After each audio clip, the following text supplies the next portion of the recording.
Hello friends, स्वागत करता हूं आप सभी को हाईप्लेक्स कंप्यूटर क्लास में। दोस्तों, इस चैनल पर बिल्कुल शुरू से एमएस वर्ड सीख रहे हैं। एमएस वर्ड का ये चौथा पार्ट है। पिछले पार्ट 3 में मैंने आप सभी को इंसर्ट टैब के अंदर cover page, blank page, page break तथा टेबल के बारे में जानकारी दी है।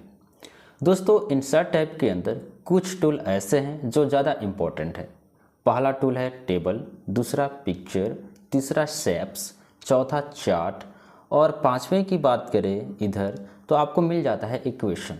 ठीक है, ये जो 4-5 टूल है इंसर्ट टैब के अंदर ज़्यादा इम्पोर्टेंट है। ठीक है, बाकी तो अपने आप में सब इम्पोर्टेंट हैं ही, सभी के बारे में जानेंगे ही जानेंगे, लेकिन इन पे ज़्यादा जोर देना है। ठीक है, क्योंकि ये ज़्यादा इस्तेमाल में लिए जाते हैं। ओके, तो आइए दोस्तों, आज के इस वीडियो में टेबल के बारे में जानते हैं और टेबल के बारे में संपूर्ण जानकारी लेते हैं। ओके, तो ऊपर थोड़ा सा ध्यान दीजिएगा, यहाँ पर आपको व्यू टैब तक आपको टैब मिलते हैं, आगे कुछ भी नहीं है। ठीक है दोस्तों, ये रहा आपका पेज और ये रहा आपका कर्सर।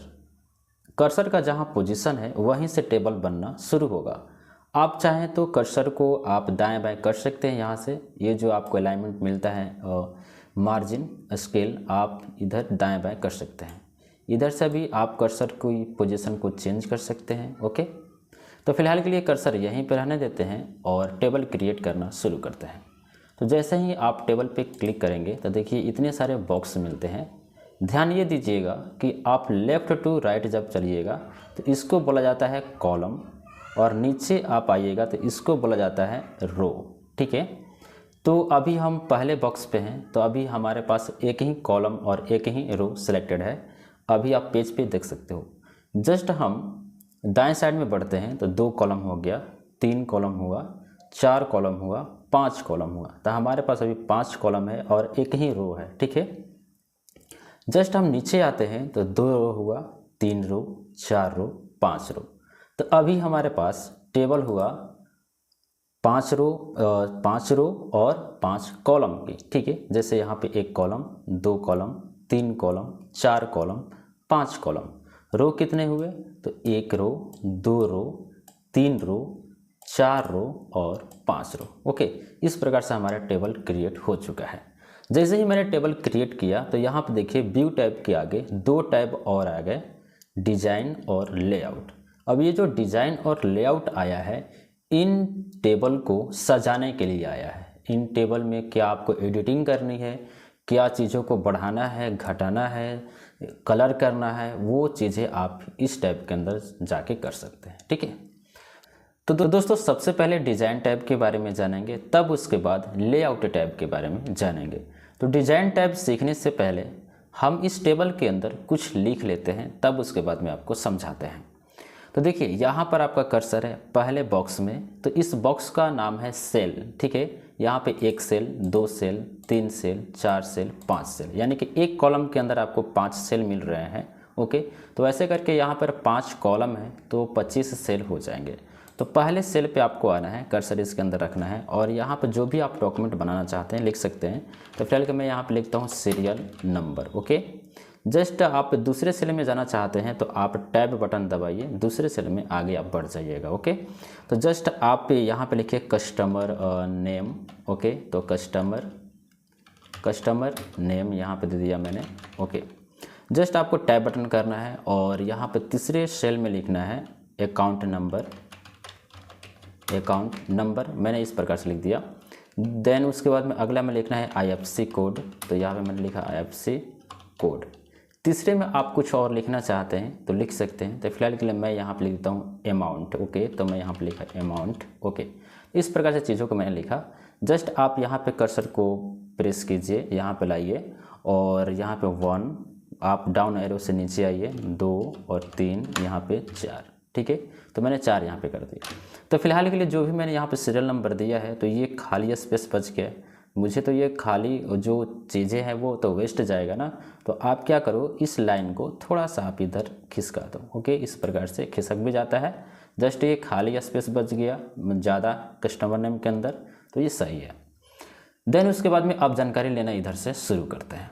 तो दोस्तों देखिए यहाँ पे लिखा है टेबल स्टाइल। अब देखिए टेबल स्टाइल में होता क्या है कि इस टेबल को आप सजा सकते हैं, ठीक है, रंग बिरंग का बना सकते हैं आप। कैसे? तो देखिए इस डाउन एरो पे क्लिक करना है, जो भी इसमें से टेबल आपको पसंद है, जैसा भी रंग आप चाहते हैं इस पर क्लिक कीजिएगा, वैसा देखिए रंग आ जाएगा। ओके, यहाँ पर आप ऐसे क्लिक करो, जो भी रंग आपको चाहिए वो आप ले सकते हैं। तो फिलहाल के लिए मेरे को ये वाला रंग पसंद है, तो हम ये वाला रंग ले लेते हैं, इस प्रकार से सजा देते हैं। लेकिन सजाने के क्रम में क्या हुआ कि देखिए यहाँ पे कॉलम की लाइन जो है वो गायब हो चुका है, तो हम वो नहीं, ये वाला नहीं लेंगे, हम कोई दूसरा ले लेते हैं जिसमें कॉलम की लाइन भी हो और सही भी लगे। ओके, तो फिलहाल के लिए हम यहाँ पे ये वाला चीज़ें ले लेते हैं, ठीक है, यहाँ पर इस प्रकार से है। आई थिंक ये आपने समझा होगा कि इस प्रकार से आप रंगीन सादा कर सकते हैं। देखो दोस्तों, मैं आपको डिटेल में बता रहा हूँ और एक एक चीज़ से बता रहा हूँ, तो थोड़ा सा आपको समय देना पड़ेगा। ओके, जस्ट हम इधर का टूल समझते हैं कि कैसे काम करता है। तो फिलहाल के लिए ये जो टेबल है हम पहले जैसा कर लेते हैं। तो पहले जैसा करने के लिए आप इस पर क्लिक कर दो, ये पहले जैसा हो जाएगा। अब देखिए पहला टूल इधर समझते हैं शेडिंग। शेडिंग का मतलब होता है कलर करना। तो फिलहाल के लिए आप चाहते हो मैनुअली कि ऊपर वाला जो रो है वो कलरफुल हो जाए, कलर कर दे इसमें, तो आप इस शेडिंग पे क्लिक कीजिए। ओके, और यहाँ से आपको कलर दे देना है। फिलहाल के लिए जो भी आपको कलर पसंद है आप कलर दे सकते हैं। तो सबसे पहले आप इसको सेलेक्ट कीजिएगा, तब कलर दीजिएगा, ठीक है। आप चाहते हो कि इधर का भी हम कलर दे सकते हैं, तो आप इसको सेलेक्ट कीजिए सभी को, और यहाँ पे कलर आप इधर दे सकते हैं। जो भी कलर आपको पसंद है आप यहाँ पे दे सकते हैं, ठीक है। इस प्रकार से हम कलर कर देते हैं, कोई भी कलर आप दे सकते हो, हम ये कर देते हैं, ठीक है। उसके बाद में यहाँ पे मिलता है बॉर्डर। बॉर्डर का मतलब होता है कि ये सेल है, ये वाला सेल, ठीक है, और चाहते हो कि ऊपर नीचे दाएं बाएं अगर बॉर्डर रहा है तो आप रख भी सकते हो, नहीं तो अन्यथा हटा भी सकते हैं। जैसे यहाँ पे कर्सर है मेरा, बॉर्डर पे क्लिक करते हैं और यहाँ पे आपको ऑल नो बॉर्डर पे क्लिक कर देंगे, तो देखिए इधर का देखिए बॉर्डर हट गया है। ओके, लाने के लिए आप इस पर फिर से प्रेस कर दो और ऑल बॉर्डर पे क्लिक कर देंगे, देखिए बॉर्डर फिर से आ जाएगा। कर्सर आपका यहाँ पर है, आप चाहते हैं कि बॉर्डर पूरा हट जाए। ओके, तो आप यहाँ पे क्या कीजिए, नो बॉर्डर पे क्लिक कीजिए, ये पूरा हट जाएगा। अदरवाइज आप यहाँ से ये ऑल बॉर्डर पे करेंगे तो वो वापस आ जाएगा। यहाँ पे जो आपको नीचे मिलता है बॉटम बॉर्डर और top border, left border, right border, ये सब बॉर्डर आपको नीचे ऊपर करके देखना होता है। फिलहाल के लिए मैं यहाँ पे अगर बॉटम बॉर्डर को हटा दूँ तो देखिए नीचे का बॉर्डर हट जाएगा। फिर से अगर हम लाना चाहें तो इस पर ला सकते हैं, ठीक है। उसी प्रकार से आप दाएँ बाएँ लेफ्ट राइट का भी ले सकते हैं। यहाँ पर देखिए मिलता है आपको स्टाइल, जो लाइन का स्टाइल है कैसा आप रखना चाहते हैं। तो फिलहाल के लिए हम लाइन को स्टाइल को समझाने से पहले हम आपको ड्रॉ टेबल समझाते हैं। तो इस पर हम क्लिक करेंगे तो आपका जो कर्सर है वो पेंसिल जैसा बन जाएगा। जस्ट आप इसी तरह का आप मैन्युअली भी टेबल क्रिएट कर सकते हैं। आप यहाँ पे इस तरह से ड्रॉ कीजिए, ठीक है, और इस प्रकार से देखिए ये बन जाएगा। आप इस प्रकार से इसके अंदर विभिन्न प्रकार के लाइन भी ड्रॉ कर सकते हैं। कंट्रोल जेड बोल के हम इसको हटाते हैं, फिर से ऐसे ड्रॉ कर सकते हैं। मैनुअली आप ड्रॉ कर सकते हैं। समझ में आ रहा है अभी आपको? ओके, तो जो भी हम यहाँ पे ड्रॉ कर रहे हैं और टेबल ड्रॉ कर रहे हैं, ये देखिए लाइन की मोटाई पतली पतली सी है और स्टाइल भी आपका ये सीधी लाइन है, ठीक है। तो आप चाहते हो कि लाइन का स्टाइल चेंज हो जाए तो आप यहाँ का लाइन का स्टाइल चेंज कर सकते हो। इस प्रकार से हम ये वाला लाइन दे देते हैं, ठीक है। कलर आपको यहाँ से चेंज करना है, कलर आप यहाँ से चेंज कर सकते हैं। कलर यहाँ पे चेंज कीजिए, पेन कलर पे क्लिक करके और रेड कर देते हैं। जब आप इसको ड्रॉ करेंगे तो आप देखिए कलर वाइज हो रहा है, ठीक है। तो इस प्रकार से आप इसको डिज़ाइन भी दे सकते हैं। तो आई थिंक ये चीज़ें आपको समझ में आ रही होगी कि कैसे वर्क कर रहा है। उसके बाद में यहाँ पर आपको मिलता है इरेजर, तो आप इरेज कर सकते हैं जो भी लाइन इरेज करना है। फिलहाल के लिए हम इसको टिक रखते हैं, इस पर इरेज करना है तो आप इस पर क्लिक कर दो, इरेज हो जाएगा। इस लाइन पे क्लिक करते हैं, देखो ये अंदर का इरेज हो रहा है, ठीक है। ऐसे ऐसे करके आप इरेज कर सकते हैं। ऐसे चाहें तो आप पूरा टेबल ही इरेज कर सकते हैं, लेकिन वैसे कुछ फ़ायदा होता नहीं है, ज़्यादा टाइम टेकिंग होता है। आप मैन्युअली एक एक करके कर भी सकते हैं, ठीक है। तो आई थिंक इसके अंदर का जो भी टूल्स है मैंने आप लोगों को बता दिया है कि कैसे ये काम करते हैं। तो फिलहाल के लिए देखिए मेरा कर्सर का पोजीशन इरेजर जैसा है, तो अभी हम इसको इरेजर पे क्लिक कर देते हैं तो ये पुनः वापस आ जाता है। अब टूल्स है कैसे ये काम करते हैं। ओके, तो फिलहाल के लिए जो भी मैंने यहाँ पे कचरा फैला रखा है इसको हम साफ़ करते हैं। ओके, तो कंट्रोल जेड यहाँ पे करेंगे तो मैनुअली ये हट जाएगा। तो फिलहाल के लिए वापस आ रहा है तो हटेगा भी।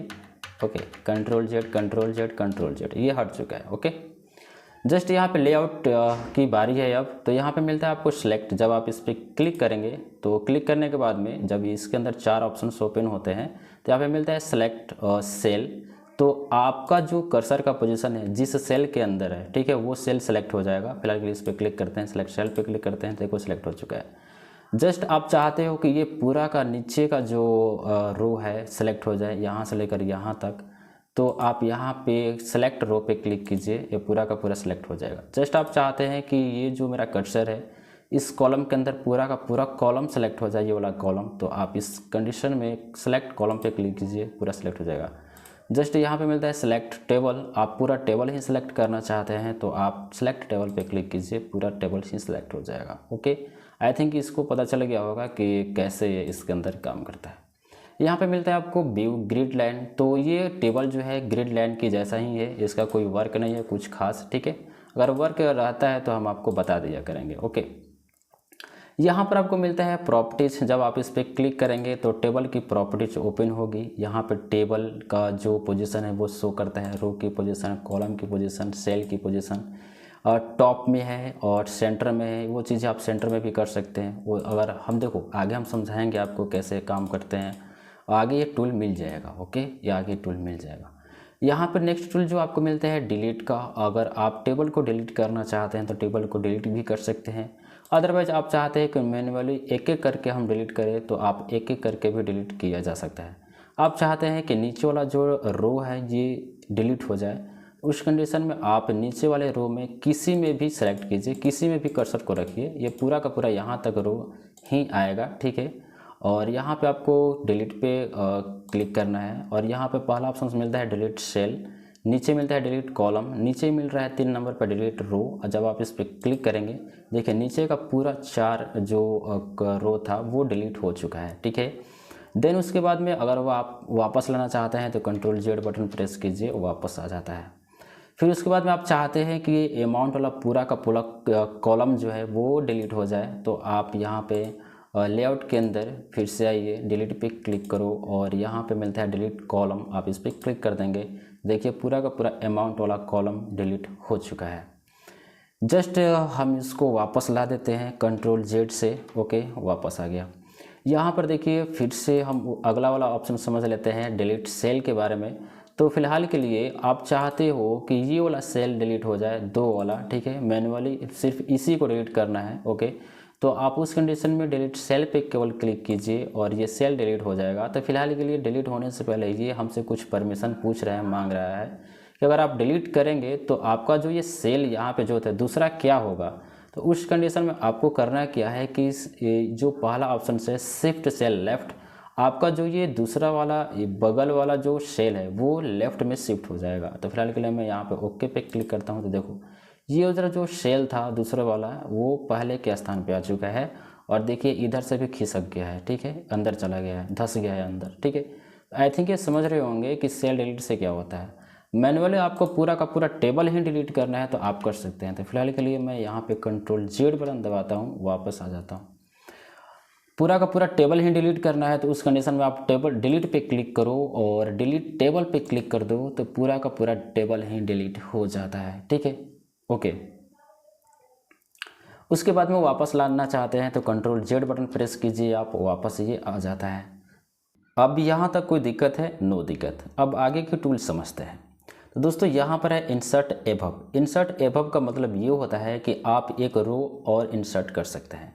जैसे मान लीजिए कि ये जो टेबल है, आप चाहते हो कि आप जिस पर्पस से ये टेबल बना रहे हो उसके बारे में आप कुछ ऊपर लिखना चाहते हो, ठीक है। तो आप क्या कीजिए, इंसर्ट एबव पे क्लिक कीजिए। आप इसका पोजीशन देख भी सकते हैं कि इसके अंदर जो कलाई किया गया है ये आपको लेफ़्ट टू राइट है, यानी कि ये रो है, ठीक है। तो आपको इंसर्ट एबव एक रो आएगा, ठीक है। तो हम इस पर क्लिक करते हैं तो देखिए ऊपर एक रो बढ़ चुका है, ठीक है। आप इसके अंदर कुछ लिखना चाहते हैं तो लिख भी सकते हैं। यहाँ पे आपको मिलता है इंसर्ट बिलो। इंसर्ट बिलो का मतलब होता है नीचे अगर आप इंसर्ट करना चाहते हैं। तो फिलहाल के लिए मैं क्या करना चाहता हूँ कि यहाँ पर 4 के नीचे एक 5वां भी रो लेना चाहता हूँ। तो उस कंडीशन में आप इंसर्ट बिलो पे क्लिक कीजिए, देखिए एक नीचे एक आ जाएगा, आपका जो रो है वो आ जाता है, ठीक है। यहाँ पे आपको मिलता है इंसर्ट लेफ़्ट। इंसर्ट लेफ़्ट का मतलब आप चाहते हैं कि IFSC कोड और अमाउंट के बीच में एक खाली स्थान आ जाए और ताकि हम कस्टमर का ID लिख सकें, ठीक है। तो आप क्या कीजिए, लेफ़्ट इंसर्ट करना है ना, तो आप कर्सर को राइट साइड में रखिए, ठीक है, और यहाँ पर आपको इंसर्ट लेफ्ट पे क्लिक करना है। देखिए आपके पास एक कॉलम आ चुका है, ठीक है। आप इसकी पोजीशन देख लीजिए, यहाँ पे देखिए कलाई किया गया है लेफ़्ट टू राइट, यहाँ पे नीचे किया गया है, यहाँ पे अप डाउन किया गया है, ऊपर नीचे, तो यानी कि ये कॉलम होगा, ठीक है। और अगर आप राइट में करना चाहते हैं कोई भी इंसर्ट तो आप राइट में भी कर सकते हैं। मान लीजिए कि आप कस्टमर और अकाउंट कॉलम के बीच एक नया कॉलम चाहते हैं, तो आप कर्सर को कस्टमर नेम के बॉक्स में रखिए और यहाँ पर आपको इंसर्ट राइट पे क्लिक कर दीजिए। देखिए इंसर्ट नेम के बाद एक हमारे पास नया कॉलम आ जाता है, ठीक है। तो इस प्रकार से आप कॉलम को बढ़ा सकते हैं, घटा भी सकते हैं यहाँ से डिलीट करके। ओके, तो फिलहाल के लिए ये सब कॉलम मेरे काम का नहीं है, हम डिलीट कर देते हैं। अदरवाइज़ आपके काम का है तो रखिए, छोड़ भी सकते हैं। तो कंट्रोल जेड बटन दबाते हैं और पुनः वापस आ जाते हैं पहले के पोजीशन में, ठीक है। ओके, हम ये वाला पोजीशन रखेंगे ताकि हम आपको आगे टूल से समझा सकें। यहाँ पर देखिए एक ऑप्शन है मर्ज सेल का। मर्ज सेल देखिए कैसे काम करता है। तो मर्ज का मतलब होता है मिलाना, जुड़ना, ठीक है। तो आप एक से ज़्यादा सेल को आपस में जोड़ना चाहते हो तो आप जोड़ सकते हो। तो आप चाहते हो कि ऊपर वाला जो सेल है, जितने भी सेल हैं, ये आपस में जुड़कर एक बड़ा सा सेल बन जाए। तो आप सभी को सिलेक्ट रखिए इस प्रकार से और मर्ज सेल पे क्लिक कर दीजिए। तो देखिए ये पूरा का पूरा सेल एक ही बन चुका है अब। ओके, आप इसके अंदर कुछ लिखना चाहते हैं तो लिख सकते हैं। तो फिलहाल के लिए मैं लिखता हूँ SBI बैंक, तो SBI को मैं लिखता हूँ state bank of India. Okay, तो मैं यहाँ पर लिखता हूँ state bank of India. Okay, इस प्रकार से मैंने लिखा। लिखने के बाद में यहाँ पे मिलता है आपको अगला option split cell. Split cell का मतलब होता है तो बंटवारा करना, ठीक है। आप चाहते हो कि ये जो सेल है, ओके, ये जो सेल है, ये वाला सेल, हम थोड़ा सा जूम करके आपको दिखाएं। ओके, थोड़ा सा जूम करते हैं। ये जो सेल है, इस सेल के अंदर बंटवारा हो जाए, यानी कि एक और रो बन जाए, ठीक है, इसके अंदर एक और रो बन जाए और 2 कॉलम हो जाए, तो उस कंडीशन में आप इसी सेल के अंदर रहिए, स्प्लिट सेल पे क्लिक कर दीजिए। क्लिक करने के बाद में ये आपसे पूछ रहा है कि कितना कॉलम में इसको बांटना चाहते हैं। तो फिलहाल हम इसको 2 ही कॉलम में बांटना चाहते हैं और 2 रो में बांटना चाहते हैं। 2 यहाँ पर सेलेक्ट कीजिए और इस प्रकार से ओके पे क्लिक कीजिए। तो देखिए ये जो सेल है 2 कॉलम में बढ़ चुका है इसी के अंदर और 2 रो में भी बढ़ चुका है। आप इसको भी बांटना चाहते हैं, इसके अंदर वाला को भी, तो अंदर वाला को भी बांट सकते हैं। फिर से आपको स्प्लिट सेल पे क्लिक करना है और यहाँ पर आपको मिलता है जितने भी कॉलम में बांटना चाहें। फिलहाल के लिए आप 3 कॉलम में बांटना चाहते हैं तो 3 लिखिए और यहाँ पर आपको लिखना है 2 चाहिए तो 2 और ओके कर दीजिए। तो देखिए ये जो सेल है 3 कॉलम में बढ़ चुका है और 2 रो में बढ़ चुका है। समझ में आ रहा अभी? तो आप इसकी प्रैक्टिस कीजिएगा, आपको ज़रूर समझ में आएगा। ओके, कोई दिक्कत होता है तो वीडियो को फिर से देख लीजिए। होता क्या है कि बार बार देखने से चीज़ें दिमाग में घुस जाती है, मतलब ज़्यादा समझ में आ जाता है। यहाँ पर आपको मिलता है स्प्लिट टेबल। तो स्प्लिट टेबल देखिए कैसे काम करता है। फिलहाल के लिए मैं यहाँ पे कंट्रोल जेड से वापस आ लेता हूँ, ठीक है, इस प्रकार से हो गया। और ज़्यादा वापस आ गया तो कंट्रोल वाई कर लेते हैं, फिर से वापस। ओके, आप चाहते हो कि ये जो 2 है और ये 3 है, यहाँ से नीचे ये अलग टूट जाए, अलग टेबल बन जाए। तो आप कर्सर को क्या कीजिए 3 वाले सेक्शन में रखिए, ठीक है, और यहाँ पर स्प्लिट टेबल पे क्लिक कर दीजिए। देखिए यहाँ से ये टेबल टूट चुका है, ये अलग टेबल हो गया, ये अलग टेबल हो गया, ठीक है। तो टेबल को आप तोड़ना चाहते हैं तो जस्ट जहाँ से तोड़ना चाहते हैं आप वहाँ पर रखिए, स्प्लिट टेबल पे क्लिक कर दीजिए। टेबल आपका 3 भागों में देखिए यहाँ पे टूट चुका है। तो फिलहाल के लिए मुझे टेबल वो पूरा का पूरा चाहिए था, तो हम कंट्रोल जेड से वापस आते हैं और वापस ले लेते हैं। ओके, उसके बाद में डिज़ाइन टैब के अंदर और भी ऑप्शंस मिलते हैं। यहाँ पे ऑटो फिट मिलता है। देखिए अब यहाँ पे साइज़ की बात आ रही है कि अगर आप ऑटो फिट करना चाहते हैं, जैसे कि यहाँ पे देखिए खाली जगह है, ये इतना बड़ा सा, इधर भी खाली जगह यहाँ पर है पूरा का पूरा ये वाला एरिया, ठीक है, और यहाँ पर भी खाली है, यहाँ पर भी खाली है। आप खाली नहीं करना चाहते हैं तो उस कंडीशन में क्या कीजिए, आप टेबल को इस प्रकार से सिलेक्ट कीजिए, सभी को पोजीशन ऑटो फिट पे क्लिक कर दीजिए और ऑटो फिट कंटेंट का मतलब होता है कि जो आप इसके अंदर लिखे हो उसके हिसाब से आप फिट करना चाहते हैं। तो आप यहाँ पे ऑटो फिट कंटेंट पे क्लिक कर दीजिए। तो देखिए ये आपकी लिखावट के अनुसार ये फिट हो चुका है। आई थिंक आप समझ रहे होंगे कि ये कैसे वर्क किया है, ठीक है। उसके बाद में हम कंट्रोल जेड बोलते हैं यहाँ पे और यही पोजीशन रहने देते हैं। ओके, यहाँ पे आपको मिलता है इसके अंदर और भी ऑप्शंस ऑटो फिट विंडो का। जब आप इस पर क्लिक करेंगे तो आपका जो विंडो है, यानी कि मान लीजिए कि आपका ऑटो फिट कंटेंट है इस प्रकार से, ठीक है, लेकिन आपका जो विंडो है यहाँ से लेकर यहाँ तक है ना, आप पूरा भरना चाहते हो पेज में यहाँ से लेकर यहाँ तक, तो आप ऑटो फिट विंडो पे क्लिक कर दीजिए। तो देखिए यहाँ से लेकर यहाँ तक आपका भर जाएगा। उसके बाद इसके अंदर मिलता है फिक्स्ड कॉलम विड्थ। आप कॉलम को विड्थ फिक्स्ड कर सकते हैं। आप इस पर क्लिक करेंगे तो ये फिक्स हो चुका है, ठीक है। अब यही पोजीशन है और यहीं पे आप लिखिए, इसके अंदर ये फिक्स हो चुका है तो यही रहेगा, ठीक है। उसके बाद में देखिए यहाँ पर आपको मिलता है ये ज़्यादा इम्पोर्टेंट है। अब देखिए ये कैसे काम करता है। तो मान लीजिए कि आप चाहते हैं कि ये जो रो है, ओके, ये रो है, आप रो की जो हाइट है आप बढ़ाना चाहते हैं, ठीक है। तो मैनुअली आप ऐसे ऐसे करके भी बढ़ा सकते हैं। देखो ऐसे लाइन को ऐसे खींचिए, लाइन पे जाएंगे तो ऐसे बन जाएगा कर्सर, और ऐसे खींच भी सकते हैं। मैनुअली आप इसकी हाइट बढ़ा भी सकते हैं। लेकिन आपको लगता है कि नहीं, ऐसे हाइट बढ़ाने से तो ये कभी कम ज़्यादा हो जाएगा ना किसी किसी का, तो आपको एक साइज़ में बढ़ाना है। तो फिलहाल के लिए Ctrl Z बोलते हैं यहाँ पे, और पहले जैसा आ जाते हैं। सभी को आपको सिलेक्ट करना है। तो सिलेक्ट करने के लिए जस्ट ये बिंदी आपको कॉर्नर पे दिखाई दे रहा है, ओके, आप इस पर क्लिक कर दो, ये पूरा का पूरा टेबल ही सिलेक्ट हो जाता है। और ये हाइट आप यहाँ से बढ़ा सकते हैं। हाइट यहाँ पे आप ऐसे बढ़ाइएगा, ऐसे देखिए हाइट बढ़ रहा है, ओके। आई थिंक आप समझ रहे होंगे कि ये हाइट देखिए इतना बढ़ गया, ठीक है। अब देखिए इतना बड़ा बड़ा ये हाइट हो चुका है। हम थोड़ा सा जूम यहाँ हटाते हैं, ओके। और यहाँ पे देखिए अगर कॉलम की जो विड्थ है वो बढ़ाना चाहते हैं तो आप इसको सेलेक्ट रखिए। सेलेक्ट करने के बाद यहाँ से बढ़ा सकते हैं, ठीक है।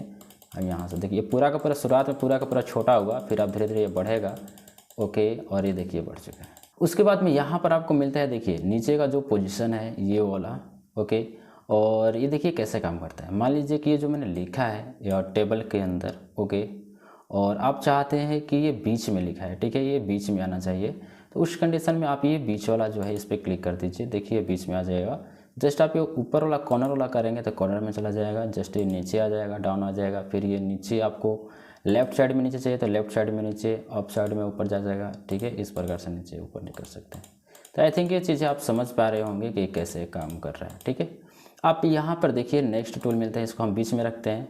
यहाँ पे सभी को ऐसे सेलेक्ट कर लेते हैं। सेलेक्ट करने के बाद में इसको बीच में रखेंगे यहाँ पे इस प्रकार से, ओके। और यहाँ इसको भी आप बीच में करना चाहते हैं तो आप सेलेक्ट कीजिए और इसको बीच में कर लीजिए। इस प्रकार से बीच में हो जाता है। तो फिलहाल के लिए हम इसको थोड़ा सा इधर कर लेते हैं ताकि ऑटो फिट हो जाए, ओके। उसके बाद में यहाँ पे आपको मिलता है टेक्स्ट डायरेक्शन। टेक्स्ट की डायरेक्शन आप चेंज कर सकते हैं। आप इसको सेलेक्ट कीजिएगा। सेलेक्ट करने के बाद में टेक्स्ट की डायरेक्शन कैसा करना चाहते हैं आप इसको सेलेक्ट करें। टेक्स्ट डायरेक्शन वैसा हो जाता है, देखिए इस प्रकार से मैनुअली ये मुड़ चुका है। फिलहाल के लिए आप और चेंज करना चाहते हैं तो और चेंज कर सकते हैं, ठीक है। तो आप इसको चेंज करके देख लीजिएगा ये कैसे काम कर रहा है, कितना चेंज हो रहा है, ठीक है। जब तक से आप कंप्यूटर पर काम नहीं कीजिएगा तो कोई फ़ायदा इसका बनता नहीं है। तो फिलहाल के लिए चीज़ों को सीखने के लिए तो सीख जाइएगा, लेकिन फिर काम कीजिएगा तो बेहतर समझ में आएगा। यहाँ पर मिलता है सेल मार्जिन का। सेल की मार्जिन आप बढ़ाना चाहते हैं, घटाना चाहते हैं तो आप सेल की मार्जिन घटा सकते हैं। जैसे ये सेल है, ओके, टेबल ऑप्शन में डिफ़ॉल्ट सेल मार्जिन, तो यहाँ से लेफ़्ट से आप घटा सकते हैं, बढ़ा सकते हैं। अब ओके पे क्लिक करेंगे। सेल की मार्जिन देखिए इधर से आपका जो लिखावट है शुरुआत में सट गया, इधर से मार्जिन हट गया, ठीक है। तो आप इधर का मार्जिन बढ़ा सकते हैं, घटा सकते हैं। फिलहाल के लिए इसका कोई ज़्यादा वर्क बनता नहीं है कि इसको हम सेटिंग करें, और ज़्यादा इसमें तो ज़्यादा सेटिंग आती भी नहीं है। तो फिलहाल ये Ctrl Z बोलते हैं और वैसा कर लेते हैं। मार्जिन मतलब लेफ़्ट से और राइट से लेफ़्ट से मार्जिन देने के लिए इस्तेमाल किया जाता है। यहाँ पे देखिए मिलता है आपको शॉर्ट। देखिए शॉर्ट बड़ा काम की चीज़ें होती है। देखिए मान लीजिए कि ये जो आपका सीरियल नंबर है आपने कुछ अल्टरनेट क्रम से लिखा है। मान लीजिए कि आपने इसको हम थोड़ा सा डिलीट करते हैं और यहाँ पे लिखा है 2 और यहाँ पे लिखा है 3, यहाँ पे लिखा है 9, यहाँ पे लिखा है आपने 8। इस प्रकार से आपने चीज़ों को लिखा है, ठीक है। आप चाहते हो कि ये व्यवस्थित हो जाए, यानी कि पहले 2 फिर 3 फिर 8 फिर 9, ओके। फिलहाल के लिए मैं इसके जगह पे कुछ और लिखता हूँ, मैं 4 लिखता हूँ यहाँ पे, ठीक है। और मैं व्यवस्थित करना चाहता हूँ तो सेलेक्ट कीजिए इस प्रकार से और यहाँ पे A to Z पे क्लिक कीजिए और देखिए मिलता है कॉलम वाइज आपको करना है। तो फिलहाल के लिए हम यहाँ पे असेंडिंग और यहाँ पे है डिसेंडिंग। तो आप असेंडिंग करना चाहते हैं तो आप असेंडिंग पे मतलब कि 1 2 3 4 ऐसे, डिसेंडिंग मतलब कि पहले 5 4 3 2 1 यानी कि उल्टे क्रम में, ये सीधे क्रम में। ओके पे क्लिक कर देंगे तो देखिए ये आपका बन जाएगा 2 4 8 9, यानी कि ये क्रम में आ चुका है। ठीक है, आई थिंक ये समझ पा रहे होंगे कैसे वर्क कर रहा है। फिर से आपको समझाएं तो यहाँ पर हम लिखते हैं 2, यहाँ पे 3, यहाँ पे 1, यहाँ पे 4 लिख देते हैं। ठीक है, इस प्रकार से आप चाहते हो कि ये सज जाए, मतलब कि असेंडिंग ऑर्डर में है, तो आप यहाँ पे इस पर क्लिक कीजिए और यहाँ पे असेंडिंग ऑर्डर पे ओके कर दीजिए, तो ये पहले जैसा हो जाता है। आई थिंक आप समझ पा रहे होंगे कि कैसे वर्क किया है।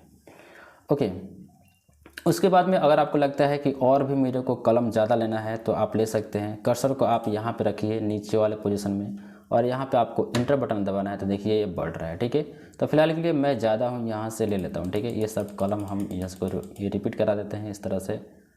ओके, इस तरह से आप रिपीट कर लो और भी ज़्यादा। देखिए पेज में ज़्यादा देखो बढ़ रहा है। ओके, देखो इतने सारे रो बढ़ चुके हैं। जस्ट हम थोड़ा सा नीचे करते हैं। ओके, और भी ये बढ़ चुका है।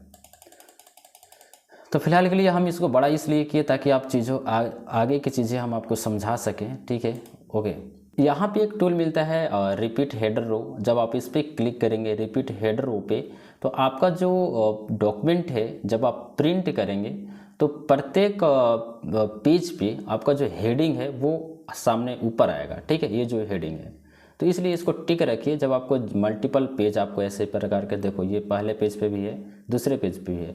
अदरवाइज इसको हम हटा देते हैं तो देखिए हम नीचे देखेंगे तो देखिए इस पर नहीं है। आप जिस पर टिक रखेंगे तो देखो इस पर आ चुका है ये हमारा हेडिंग। समझ रहे हो? आई थिंक ये समझ रहे होंगे कि कैसे ये काम किया है। अगला जो टूल मिलता है आपको कन्वर्ट टू टेक्स्ट। जब आप इस पर क्लिक करेंगे तो आप टेबल को टेक्स्ट में कन्वर्ट कर सकते हैं, यानी कि टेबल ये हट जाएगा, ओनली आपको टेक्स्ट रहेगा। ठीक है, जब आप इस पर क्लिक करो और इस टेबल को पूरा मैंने सेलेक्ट कर लिया है, कन्वर्ट टू टेक्स्ट पे क्लिक करते हैं और यहाँ पे लिखा है पैराग्राफ मार्क्स, आप इस पर टिक रखें और ओके कर दें।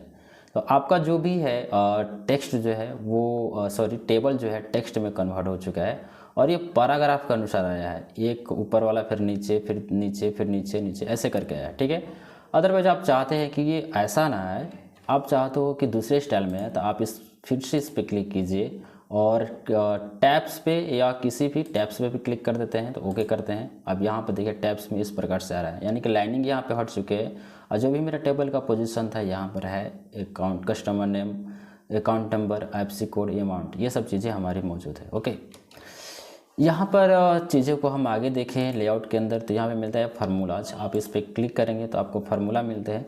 तो फार्मूला का फंडा दोस्तों थोड़ा सा हम कल वीडियो में जानेंगे, कल के वीडियो में, क्योंकि ये इंपॉर्टेंट होता है और ज़्यादा टाइम टेकिंग भी होगा इसको समझाने में। ठीक है, तो वीडियो ज़्यादा लंबा हो जाएगा, इसलिए हम इसको कल समझाने के बाद आपको इंस्टा टाइप के अंदर पिक्चर, क्लिप आर्ट और शेप्स के बारे में जानकारी देंगे कि ये कैसे चीज़ें काम करती है। ओके, तो आई थिंक ये वीडियो आपको ज़रूर पसंद आई होगी। पसंद आई होगी तब आप लाइक कीजिएगा। मेरे साथ जुड़ने के लिए आप चैनल को सब्सक्राइब जरूर कीजिएगा। रोज़ वीडियो देखने के लिए चैनल को सब्सक्राइब कीजिएगा, बेल आइकन भी प्रेस कीजिएगा।